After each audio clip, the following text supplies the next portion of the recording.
समर्थन में पायलट साहब का ये ऐतिहासिक संबोधन चंदवादी खेल स्टेडियम से। मेरे भाई वो भाई जरा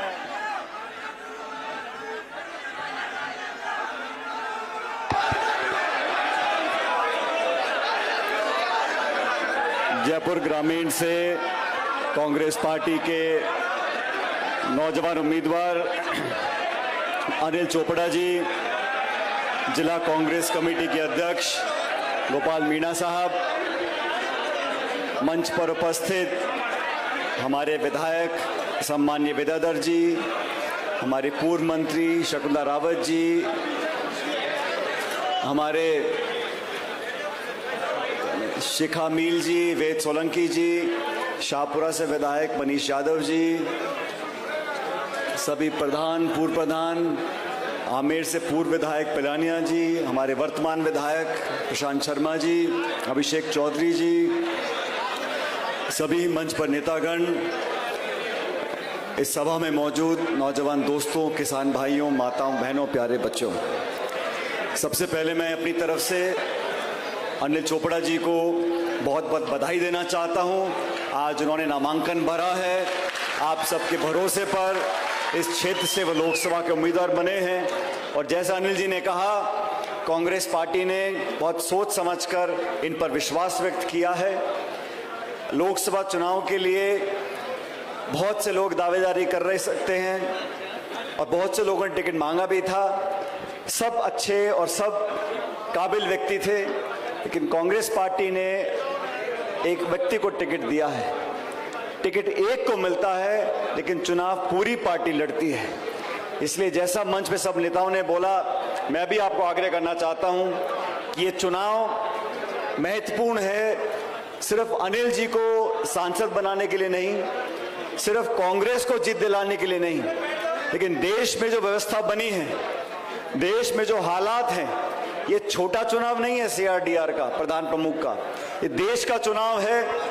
लोकसभा में किस दल को कितना बहुमत मिलता है, किसकी सरकार बनती है, कैसे 10 साल इस देश में जिन लोगों ने राज किया है, उनकी बोल, उनकी चाल, उनका पूरा आप लेखा जोखा देखोगे, आप समझ जाओगे कि इन 10 सालों में प्रचार हुआ है, इश्तिहार छपे हैं अखबार में, होर्डिंग में, टेलीविजन में, व्हाट्सएप में, लेकिन धरातल पर जो आज हालात किसान के हैं, क्या कीमत खाद की है, बीज की है, बिजली की है, पानी की है, ये वही सरकार है बीजेपी की 2014 में जब पहली बार वो चुनाव लड़ रहे थे विपक्ष में होते हुए, उन्होंने कहा था हम सरकार में आएंगे तो हम किसान की आमदनी दुगनी कर देंगे। मैं आप लोगों से पूछना चाहता हूं, किसान भाइयों से, आप में से किसी की आमदनी दुगनी हुई है क्या? उन्होंने कहा हम शिक्षित लोगों को 2 करोड़ रोजगार देंगे हर वर्ष, मतलब 10 साल में 20 करोड़ लोगों को नौकरी मिलनी चाहिए थी। जब से देश आजाद हुआ है, सबसे ज्यादा बेरोजगारी का स्तर आज के दिन पर है। गांव शहर में जो खाई पैदा हुई है, अमीर गरीब में जो खाई पैदा हुई है, वो इस सरकार की नीतियों के कारण हुई है। अरे सड़क पुल तो हर सरकार के समय बनते हैं, लेकिन आपने जो वादा किया था महंगाई को कम करेंगे, बेरोजगारी खत्म करेंगे, 10 साल पूर्ण बहुमत की सरकार है। इन संस्थाओं को खोखला करने का काम, जो संविधान में हमने संस्थाएं बनाई हैं 75 सालों में, नीतिगत तरीके से एक एक कर उन संस्थाओं की जड़ों को खोखला करने का काम इस सरकार ने किया है। अभी चंडीगढ़ में चुनाव हुए महापौर के, आप सबने देखा होगा, चुनाव आयोग के अधिकारी खुद बैठकर वोटों को खराब कर रहे हैं। वो तो कैमरे में पकड़ा गया और फिर सुप्रीम कोर्ट ने दखल दी, तब जाके वहां पर न्याय हुआ। हमारा न्यायपालिका हो, अफसरशाही हो, निर्वाचन आयोग हो, हर जगह एक ऐसा रवैया पैदा करने की कोशिश की जा रही है कि एक तरफा काम होगा। देश की संसद में पहली बार 147 सांसदों को निष्कासित कर दिया। एक दिन में 147 सांसदों को बाहर निकाल दिया और पीछे से सारे कानून पास करा लिए। ऐसे लोकतंत्र नहीं चलता। विपक्ष की आवाज को दबाने का काम आप करेंगे, विरोधियों को जेल में डाल देंगे, रात के अंधेरे में निर्वाचित मुख्यमंत्रियों को आप जेल में डाल देंगे। प्रमुख विपक्षी पार्टी कांग्रेस पार्टी है। 1994 में कोई नोटिस आया था, उस नोटिस के आधार पर कांग्रेस पार्टी के खातों को सीज कर दोगे, बैंकों के पैसों को फ्रीज कर दोगे, विपक्ष को खत्म करना चाहते हैं, कुचलना चाहते हैं, आवाज को दबाना चाहते हैं। इनकम टैक्स, सीडी, ईडी और सीबीआई सिर्फ विपक्ष के लोगों पर आक्रमण करेंगे। ऐसी राजनीति पहले कभी नहीं हुई। ये घमंड और गुरूर की राजनीति है।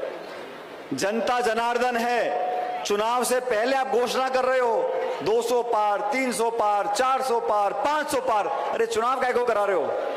अगर आप सारे पार ही करा दिए तो जनता इसी बैठी है। मेरा आप लोगों से आग्रह है साथियों, इस भारतवर्ष में 75 साल से किसी दल की सरकार बनी हो, हमने संस्थाओं को पोषित किया है, पारदर्शिता को आगे बढ़ाया है, सरकारें आई हैं, चली गई हैं, लेकिन देश बहुत महत्वपूर्ण है, लोकतंत्र की जड़ें बहुत महत्वपूर्ण हैं। इसलिए इस चुनाव में तराजू को संतुलित करने का काम हमको करना है। एक तरफा काम होने से मामला गड़बड़ा जाता है।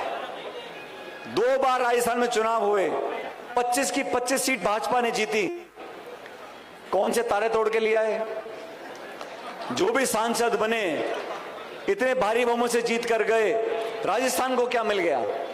मेरा आप लोगों से आगे, अनिल चोपड़ा जी को पार्टी ने आपके भरोसे पर अपना उम्मीदवार बनाया है और सबके भाषण आपने सुने और मैं देख रहा था कितना फर्क होता है। मैंने पूछा अनिल जी से कि आप छात्र संघ के अध्यक्ष कब बने थे? 2014 में, 10 साल पहले। लगातार तब से कांग्रेस पार्टी के लिए काम किया है।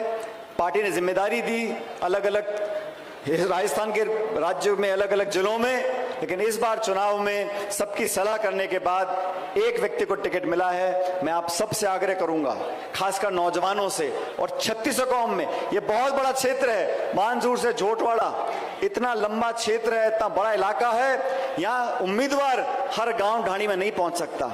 ये चुनाव तो आप लोगों को लड़ना पड़ेगा, कांग्रेस संगठन को लड़ना पड़ेगा। हमारे मंच पे तमाम नेतागण बैठे, हम सब मिलकर लड़ेंगे। और मैं देख रहा था समय कैसे बदलता है। प्रशांत जी अपना भाषण दे रहे थे हमारे विधायक आमेर से और मैंने प्रशांत जी के पहले कुछ भाषण सुने, लेकिन विधायक बनने के बाद थोड़ा एक अलग आदमी के भाषण में आ जाता है। तो कितनी चतुराई से, और प्रशांत जी ने ठीक कहा, नाम के पीछे क्या लेगा फर्क नहीं पड़ता, इंसान के दिल में क्या है उससे फर्क पड़ता है। और प्रशांत जी ने अपने छोटे भाई का जो आशीर्वाद दिया, वो कोई जाति विशेष, गोत्र, धर्म के नाम पर नहीं है, कांग्रेस का परिवार है। ये मनीष जी बैठे हैं, इनको पार्टी ने मौका दिया, कामयाब नहीं हुए, पार्टी ने दोबारा मौका दिया, रिकॉर्ड बनाया है। मैं तो चाहता हूं आप सब लोग इस शाहपुरा के नौजवान विधायक के लिए जोरदार तालियां बजाओ। ये इतने बहुमत से जीते हैं कि मुझसे ज्यादा बहुमत लेके आए हैं, 70,000 वोट जीत के।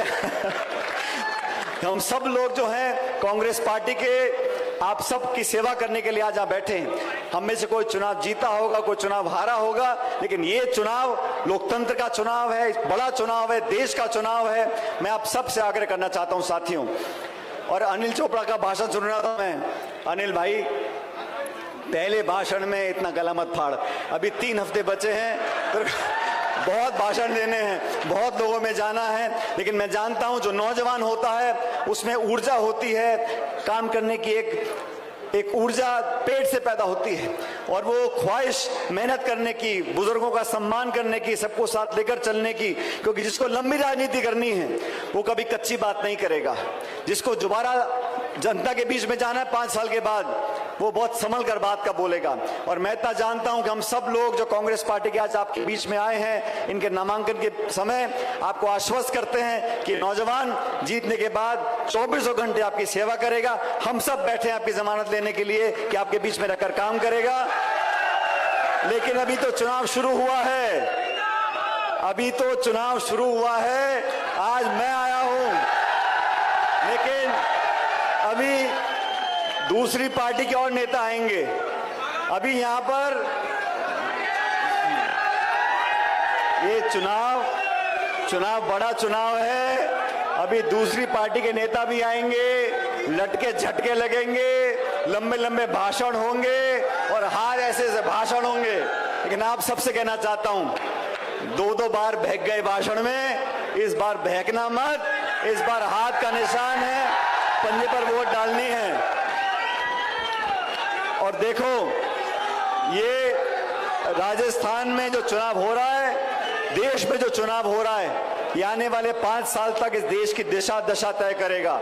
36 कौम के साथियों को बोलना चाहता हूं, यहाँ पे बहुत सारे बुजुर्ग लोग बैठे हैं और मैं स्वागत करना चाहता हूं जिन साथियों ने आज कांग्रेस पार्टी में शामिल उनको किया है। यादव साहब का, सैनी साहब का आपका बहुत स्वागत करता हूं और आप सब साथियों से प्रार्थना करता हूं कि आप से लेकर 19 तारीख तक हम सब मिलकर कांग्रेस पार्टी की मेहनत करें, कांग्रेस पार्टी को विजयी बनाएं और अनिल चोपड़ा जी को हाथ के